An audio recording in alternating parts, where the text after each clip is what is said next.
My name's Janis Sharp. I'm Gary McKinnon's mum.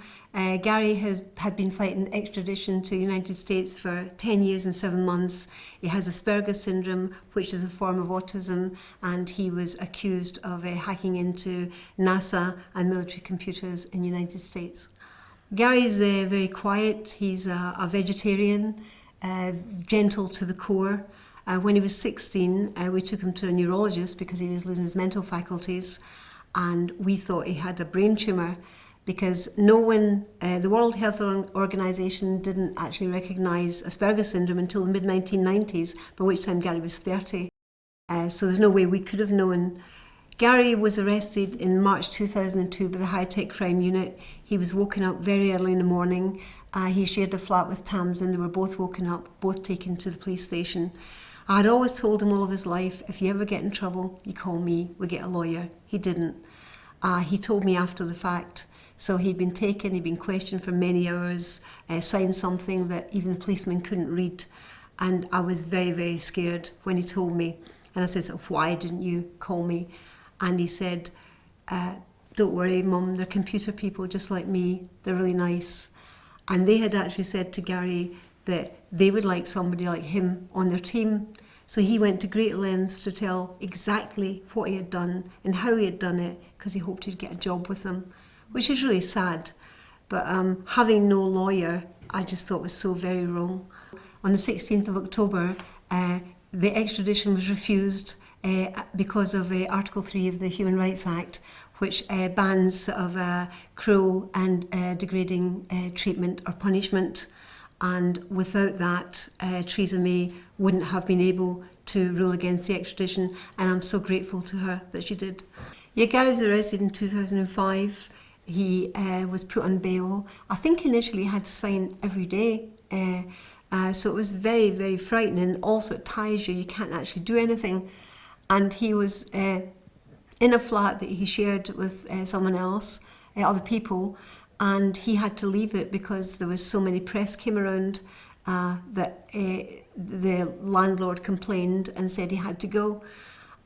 He also couldn't get a job in computers. Someone put his CV in line, so it basically put him into a position that he couldn't work. People started to ask him to do interviews, and he thought this might help, but often he would have Asperger's.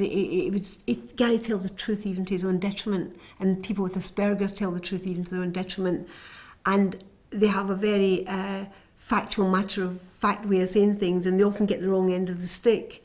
In 2005, Gary went to Bow Street Magistrates, and that's the first hearing of the extradition case, where you hope that it can be halted and stopped. And unfortunately it wasn't. And then it went on to the High Court, and eventually they sort of ruled that the extradition could go ahead. And we wanted Gary tried here because he had never left this country, and no other person who had ever been accused of hacking or computer misuse had ever been extradited. Because of the extradition treaty, it's very difficult for the judges. Their hands are tied. They've got virtually no room, or so little room, for manoeuvre. Everybody wanted to bring in forum, which meant if you were physically in this country when the crime was committed, you'd be tried in this country. I was always aware of the Human Rights Act, and what I always thought of it as is something that prevented torture being inflicted on someone, because there are places where people have been tortured horrendously, and the Human Rights Act is to prevent torture. I didn't realise how important it was in cases of extradition, because before the extradition treaty was introduced in 2003, we didn't have all this controversy, because extradition was meant for fugitives who had fled from a country where they committed a heinous crime. We'd never had to fight it for people who had never left this country.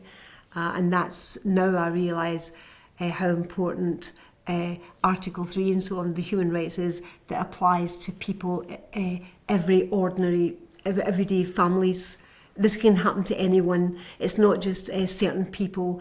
If it can happen to Gary, if it can happen to Richard O'Dwyer, if it can happen to Ian Norris and so many other people, it can happen to anyone. And that's, I think, what people have to understand. We have just had the really good news on the 16th of October that extradition has been refused. It was done under Article 3 of the Human Rights Act, and without it, it couldn't have happened. And we are so happy and so relieved that Gary will be able to get his life back once he's recovered his mental health to a degree, and we will have our lives back. And how good is that? Stories like this one could end so differently if we let the government scrap our Human Rights Act. Don't let them get away with it. Go to saveourhra.org.uk. Take action now.